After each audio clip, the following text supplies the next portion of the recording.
Welcome to Bucket List Careers, the podcast. I'm Krista Laurie. This is episode 180. In studio with me today, we have Dara Astmann. She is a career clarity coach and a recurring guest here on the show. So welcome back, Dara. Thanks. It's so great to be here. Career clarity. Now, you just corrected me. It's no longer career change. Why don't we start with that right off the bat? What is it about career clarity that you think aligns more with what people need? Yeah, I think for me, I came out of my own career pivot and I felt like so many people were wanting to make changes. But what I really realized from talking to people and working with clients is that it doesn't always mean a change. A change doesn't always have to be a huge thing. Mm-hmm. I think the first step for anyone that's feeling stuck or unsure is really about finding that clarity. And it might lead you to a big change, it might lead you to a smaller change, or it might just be a mindset shift that makes you happy where you are. I like that approach, and it's a good way to look at it. So let's give everyone a refresher. You are one of just a few recurring guests on the podcast for a good honored. reason. Thank you. Also, you're my neighbor, which is amazing.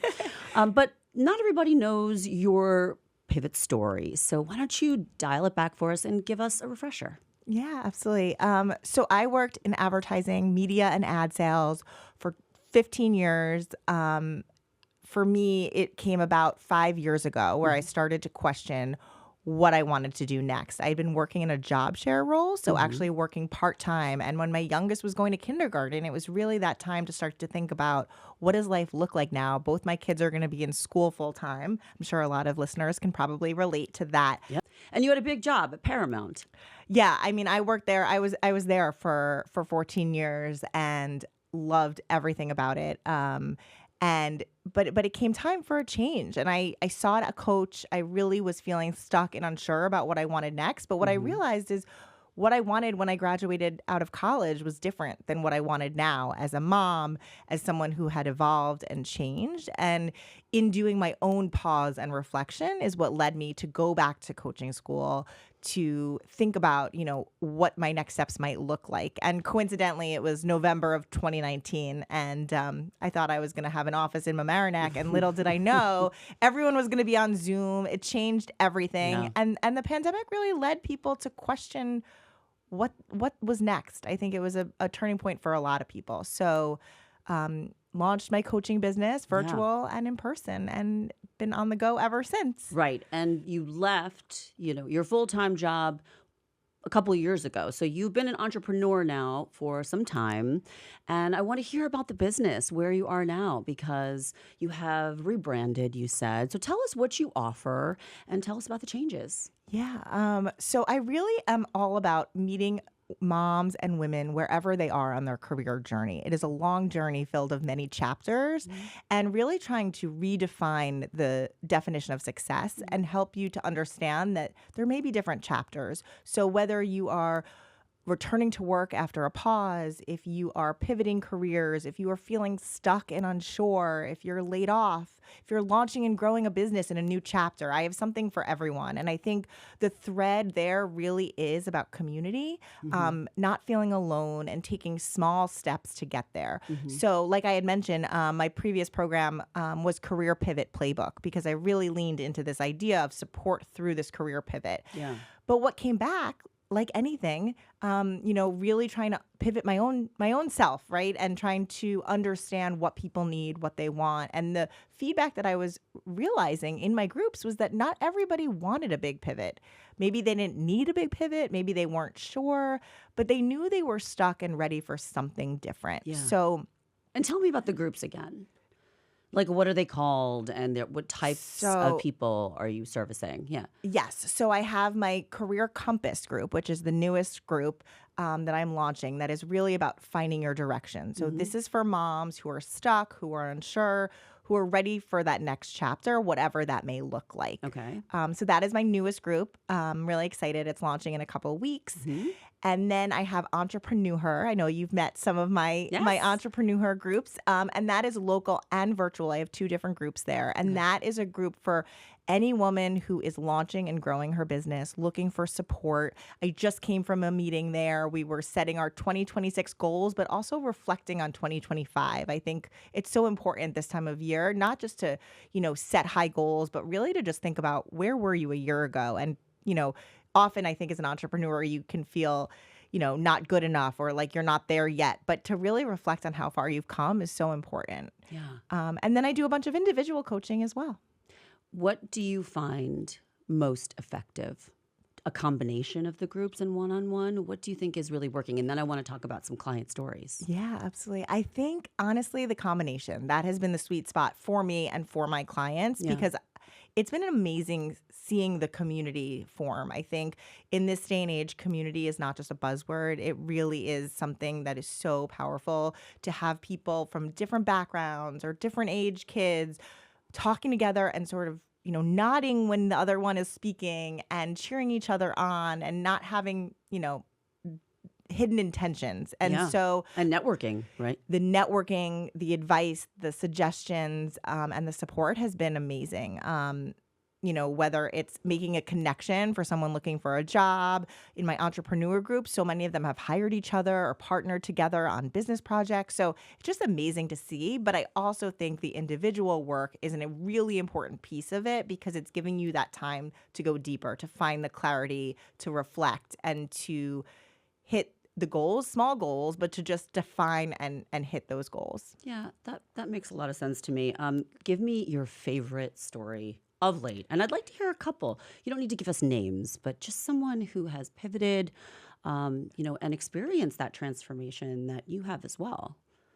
Yeah, It's hard to choose, right? It is hard to choose. I'm like, where do I begin? Because we can learn from perhaps getting past a roadblock that, and maybe this was a mom or I don't know. Do you mostly work with women?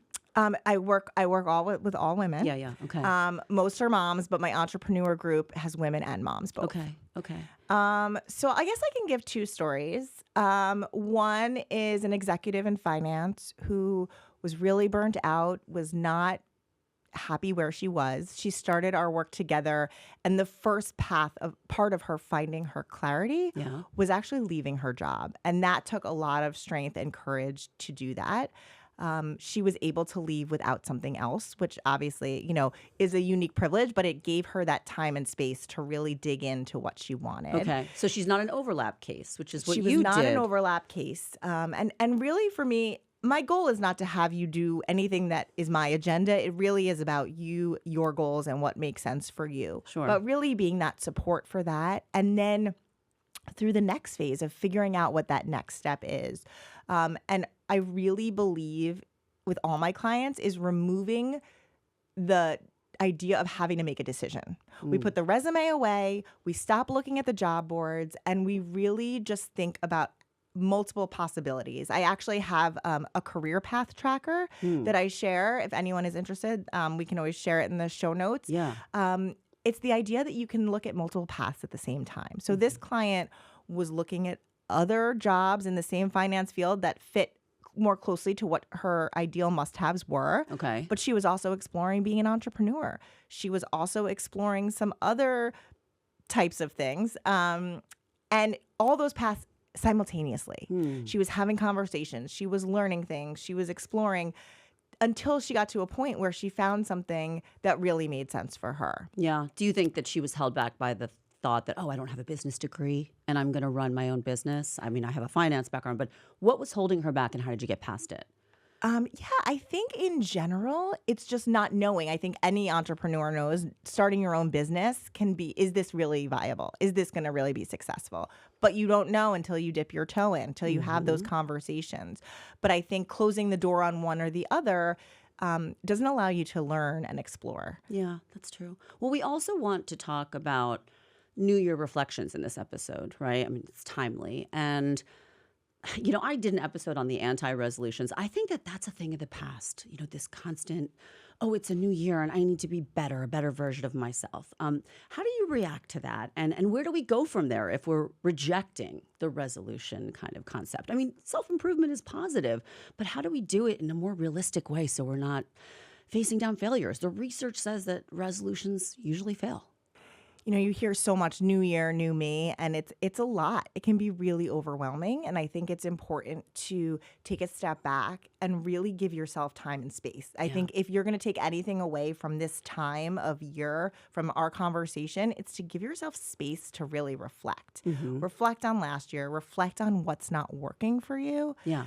reflect on what you might do if you couldn't fail. Because I think so often we get in the way of our own selves. But until you can sit there and say, this is exactly what I want to do. If I could hand you whatever you want on a platter, what would it be? Do you know? Because if you don't have it clear in your mind what you want, you're never going to be able to get it. Yeah. And so I think that's like a really important piece, to be clear in your own mind of what is most important to you. And this is a really good time just to reflect on what you do want, what you want this year to look like. Yeah. Is that what you talk about in your groups right now? Do you feel people are almost under pressure because it's the beginning of a new year?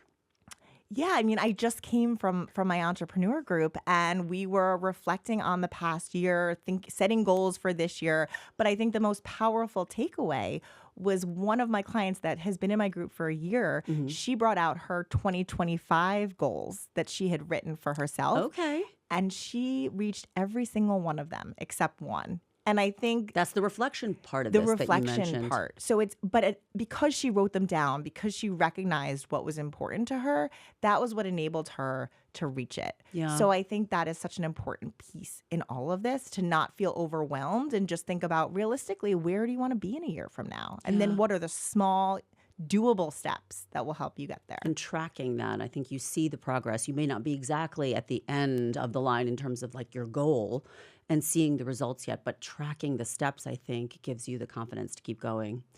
So I actually wrote down something that a woman I had on the show said in a recent post. Her name is Stephanie Bordas, and she had been a producer who pivoted to becoming a boudoir photographer. So entrepreneurial. And I just wanted to share it because she said something I think that's real. January loves to tell women they need a reset, new habits, new goals, a newer, better version of yourself, which we talked about a little bit. Hard pass, she says. Some of the biggest changes in my life didn't come from reinvention. They came from finally listening to myself. And remember we talked about this idea of like putting the noise out of the way? You're watching all these videos about being a better version of yourself. How do you get to that place where you finally listen? She said she didn't have a master plan. It was a quiet realization. Yeah, I mean, I think it can happen anytime, but I do think this time of year, I mean, I agree with what she's saying, but I do think this time of year is a great opportunity to reflect and to think about this and to give yourself that space. So I think it could happen at any point. But if you haven't sat with yourself with a pen, with a notebook, with a cup of coffee and some quiet music and just done the reflection, now is as good a time as any. Yeah, absolutely. Well, as a career coach, what are your intentions that you're taking into the new year? So I feel like we can learn from them. Yeah. So for me, honestly, less is more is going to be not my word, my phrase of the year. Less is more. Less is more. I think for me, it's so easy to keep going and doing, and it can be really draining. And so I think really being intentional with my time, both with my family and with my business, less is more. Okay. Let's get three. Let's get three from Dara Astmann. Intentions going into 2026. Oh, I'm putting you on the spot. I can see your face. Three. What else do you feel will serve you the most as you, again, like you don't need to change necessarily, but achieve the career clarity that you're trying to give your clients? Okay, so do something that scares me. I went live yesterday on Instagram for the first time. Really? Okay. Tell me about that. So it was my birthday yesterday. Oh, that's right. Happy birthday. Thank you. And another entrepreneur, also, it was her birthday. So we decided to go live together. And I think, who am I to be telling people to step out of their comfort zone and do things that scare them if I'm not actually showing up and doing those things myself? Fair. So you did like a one-on-one format with someone, so or how did it work it's with a conversation, kind of like this. Yeah. And you just have a conversation on Instagram. Right. And unedited, just going. And I think doing something that scares you, but like the good scares you, just like the little bit of a pit in your stomach, a little bit of sweat, can be really helpful. And it just, if you're not doing that, you're not growing. So I think that's really important also. I like that. Number three, could it be marketing? Number three, I have to tell you, number three so many is women I talk to are just not comfortable advocating for themselves, like in the marketing space. You're good at it. Oh, that's nice. But is that something that you strive to add more of? Yeah, in the Yeah, new I mean, year? I think for me, yeah, I mean, marketing is, I enjoy doing it. I think for me, especially with my background, I really enjoy marketing, and especially if it's something that I believe in. That may not be your number 3, but I'm Um, just throwing it out my there. number three was going to be community. Oh, okay, I like that. I think so much of what I'm doing is creating community for other people, but also finding community for myself. Mhm. And I think just it's been amazing to see what community can do. So in 2026, I really want to nurture and grow my community, both personal and professional. More events. More events, ink events, more That's with talks Lexi with Brine. We're Lexi gonna plug her a Brine. little bit. Why don't we? Yeah, I love it. She's a realtor, but you work with her on these events, like, and maybe also expanding with other collaborators and partners. Yeah, Lexi is a great friend, and we work together to bring different events, inspiration, networking, and community. So we Yeah. have some fun things we have in the works for this coming year. So I'm Okay. excited. I put you on the spot. You came up with your top 3. I loved all of them. So well done. Thank you. So that was fantastic. Thank you for coming in and giving us an update on everything. And where should we send the listeners to learn more about you? You can send them to Dara Astmann Coaching on Instagram Okay. or daraastmanncoaching.com, Okay. my website. And if they want to DM to learn, like, Yeah, how do you start the DM process me. of working with you? I remember I emailed you, I think. You can but- email, you can DM. I also offer a free discovery call. And And what happens in the discovery again? the Like, just discovery is explain to really just a people. learning of where you are, what Yeah. you're struggling with, and how I could potentially support you. It doesn't work for everyone. Not everything is cookie cutter. So it's really understanding where you are and what program specifically would make Right. sense for you. Yeah. And then I'm actually offering 2 open houses for my group. My group launches on February 3rd. Okay. So I have an open house on January 15th and on January 23rd. Okay. And that's an opportunity, low pressure, to just show up and learn more about the program and ask any questions that you might have. So you can Nice. register for those on my website as well. And that's for Career Compass. And the groups are in person, right? I remember I was doing some stuff with you on Zoom, but Career Compass is it- virtual. okay. Entrepreneur is in person and virtual. Okay. You know, Career Compass, the thing is, even if people are local, if you're working, you never know where you might end up. You Right. might be in the city, you might be in your office, and it brings in a lot of different people from all over. Yeah. It's during lunch hour, so people can bring their lunch, talk through stuff. So we're keeping that virtual. It seems to be easier for everyone, That's just what from works. With from a different logistic options. point. Yeah, Coming at but it I from do different coaching in angles. person as well if anyone is local. Okay. Dara, thank you so much for coming on again. I know I'll have you back in a little while because it seems like you just keep evolving what you're doing and reaching more people and helping them, and it's a great thing. So I love thanks. being here. Thank you so much for Thanks for having me. coming It's so in. good to see you. You too. And that'll do it for this episode of Bucket List Careers. Be sure to follow me on Instagram or Facebook at Bucket List Careers. Until the next time, be well.